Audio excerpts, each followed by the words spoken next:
Hi, Sandra Wilson here, clinical hypnotherapist. So I'm back with another video aimed at women who think that they may have ADHD. You may not be diagnosed. You don't necessarily have to have a diagnosis in order for me to be able to help you, but you might be experiencing symptoms that do fall in line with ADHD, although they could also be from trauma or chronic anxiety.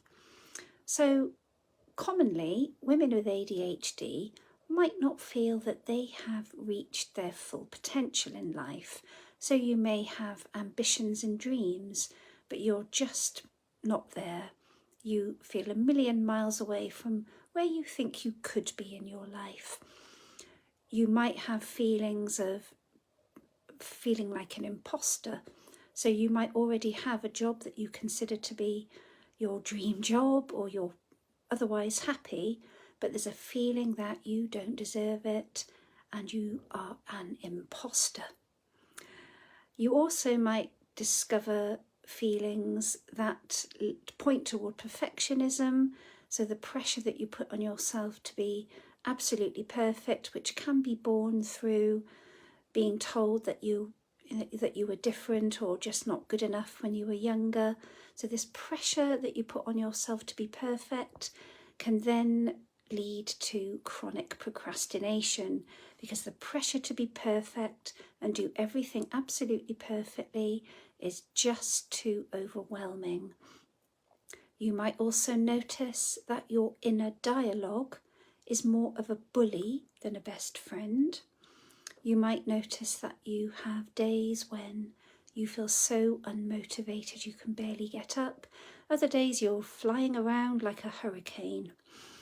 You might be particularly sensitive to rejection or perceived rejection, and that can really keep you stuck in the same job or the same relationships, or even with no relationship, because you're so scared, so completely overwhelmed with feelings of perceived rejection that you never put yourself in a position where being rejected is going to happen.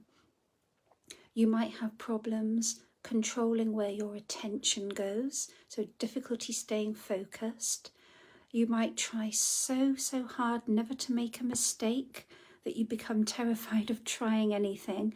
And again, that can link back to the procrastination and the perfectionism.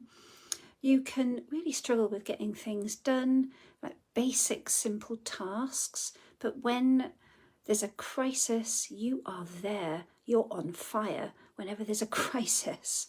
So really difficult or complex tasks might not necessarily be a problem. You might find that you have masked your symptoms. So for example, if you've always been told you're messy and disorganized, you might now find that you are an avid obsessive list maker, that you need to be able to stay on top of things, keep those plates spinning, stick to the lists, or else everything's going to fall apart. And that is an example of going the complete opposite direction than the messy and disorganized. So it can be a form of masking. Trying to fit in, so toning down your personality, becoming quiet and introverted, when actually more naturally you may be more talkative and more extrovert. So you are shrinking to fit in, or just pretending to be a different way because it's not acceptable to be the way you actually are. Many girls can mask symptoms. It's not uncommon for women and girls to have more internal hyperactivity and disarray.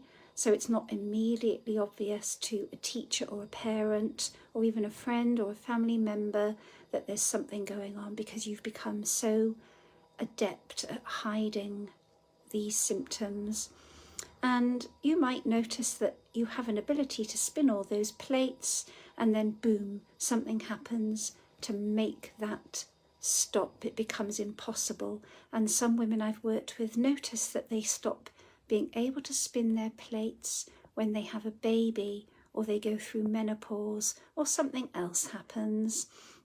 And finally, when everything falls apart, you might be more prone to turning to something that becomes an addiction. So whether that is alcohol or drugs or internet shopping, or even sex or relationship jumping, anything that will mean that you have it. And they can be very common in chronic anxiety and also with a history of traumatic experiences. So I hope that's helpful, and I'm going to take a deeper dive into some of the symptoms in future content, together with what I hope will be some helpful tips on how to manage difficult emotions that are associated with these ADHD style symptoms, and how you can start to feel better. Bye for now.